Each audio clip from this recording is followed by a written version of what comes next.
नमस्कार, आज की सबसे बड़ी खबरों के इस बुलेटिन में आपका स्वागत है। देश और दुनिया की हर बड़ी खबरें सबसे पहले जानने के लिए हमारे चैनल फास्ट ट्रैक न्यूज से जुड़े रहिए। आज की मुख्य खबरें। दिल्ली क्राइम ब्रांच ने मधु विहार में नकली इनो और नेस्कैफे कॉफी बनाने वाली 2 फैक्ट्रियों का भंडाफोड़ किया है। पुलिस ने 2 मालिकों सहित 4 आरोपियों को गिरफ्तार कर लगभग 20 लाख रुपए के नकली उत्पाद बरामद किए हैं। कुशीनगर में दर्दनाक हादसा। नेबुआ नौरंगिया थाना क्षेत्र की ग्राम सभा गोयती बुजुर्ग में पंपिंग सेट से उठी चिंगारी ने देखते ही देखते भीषण आग का रूप ले लिया। आग इतनी तेजी से फैली कि कई घर इसकी चपेट में आ गए और लोगों के घरों में रखा सारा सामान जलकर राख हो गया। लेंसकार्ट विवाद में भागेश्वर धाम के धीरेन्द्र शास्त्री का बयान। प्रयागराज में एक कार्यक्रम के दौरान धीरेन्द्र कृष्ण शास्त्री ने लेंसकार्ट कंपनी के मालिक पर नाराजगी जताई और उन्हें लाहौर जाने की सलाह दी। कार्यक्रम के दौरान श्रद्धालुओं को संबोधित करते हुए उन्होंने कहा, एक कंपनी है जिसका नाम है लेंसकार्ट। उसने अपने कर्मचारियों से कहा कि वे तिलक लगाकर, मंगलसूत्र पहनकर या सिंदूर लगाकर काम पर नहीं आ सकते। अगर ऐसा है तो आप अपनी कंपनी कहीं और खोलते।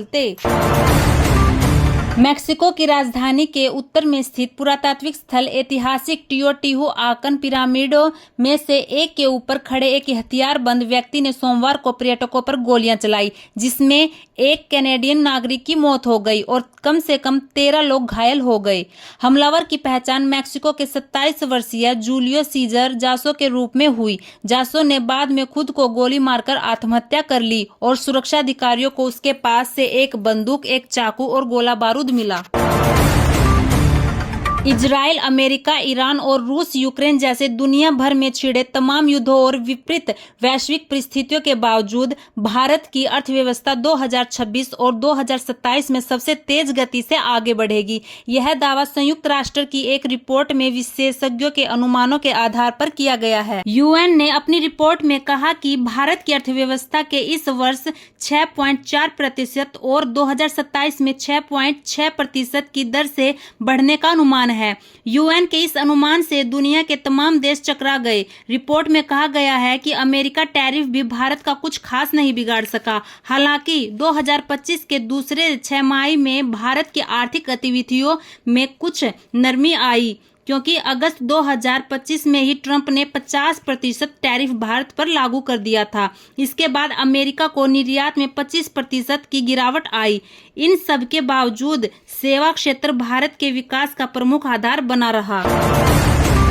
ने पाकिस्तान के फील्ड मार्शल असीम मुनीर को अमेरिका का आदमी बताया है। ऐसा पहली बार हुआ है जब ईरान की सरकारी मीडिया ने पाकिस्तान की निष्पक्षता पर सवाल उठाने शुरू कर दिए हैं। ईरान की सरकारी मीडिया में कहा जा रहा है कि पाकिस्तान डबल गेम खेल रहा है और वो निष्पक्षता का दिखावा करता है, लेकिन वो अमेरिका की तरफ ही झुका हुआ है। ईरान की सरकारी मीडिया से पाकिस्तान के फील्ड मार्शल की उस वक्त लिखी आलोचना की गई है जब इस्लामाबाद में दूसरे राउंड की वार्ता टूट गई है। ईरान के सरकारी चैनल पर ईरानी विश्लेषकों का कहना है कि जनरल असीम मुनीर ने तेहरान का दौरा किया था और उन्हें व्यक्तिगत रूप से ईरान का औपचारिक मसौदा संयुक्त राज्य अमेरिका तक पहुंचाने का काम सौंपा गया था, लेकिन बाद में असीम मुनीर की तरफ से कोई प्रतिक्रिया नहीं दी गई।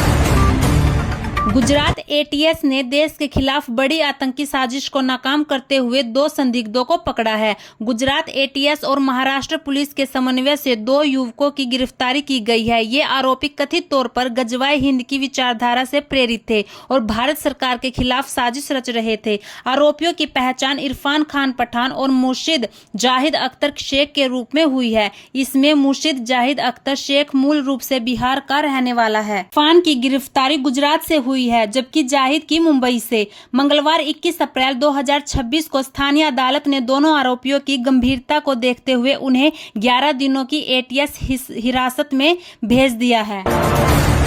गलवान झड़प के 5 साल बाद केंद्रीय गृह मंत्रालय ने चीन, हांगकांग और मकाऊ के नागरिकों को नियमित टूरिस्ट वीजा जारी करने के लिए संशोधित प्रक्रिया जारी की है। भारत में यात्रा करने के लिए बौद्ध तीर्थयात्रियों और चीनी राजदूतों के परिवार के सदस्यों के लिए वीजा की शर्तों में भी ढील दी गई है। गृह मंत्रालय के अधिकारियों ने बताया कि भारत सरकार द्वारा ई वीजा की सुविधाओं के विस्तार पर अभी निर्णय लंबित है, लेकिन फिलहाल चीन के नागरिक अब रेगुलर टूरिस्ट वीजा पर भारत की यात्रा कर सकेंगे। साथ ही बौद्ध तीर्थयात्रियों और चीनी राजनयिकों के परिवार के सदस्यों को भी राहत दी जा रही है।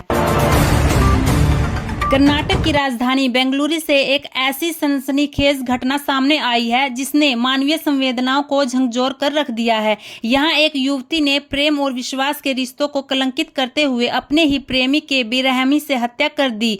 आरोप है कि युवती ने वेस्टर्न स्टाइल में शादी का प्रस्ताव देने के बहाने पहले प्रेमी के हाथ पैर बांधे और फिर उसे जिंदा जला दिया। मध्य प्रदेश के प्रसिद्ध कान्हा टाइगर रिजर्व से एक चिंताजनक खबर सामने आई है। यहाँ सरही वन क्षेत्र में एक बाघ के नर शावक का शव मिलने से वन विभाग में हड़कंप मच गया। यह घटना 21 अप्रैल 2026 को बड़े माही नाला के पास बीट सरहीन कान में सामने आई।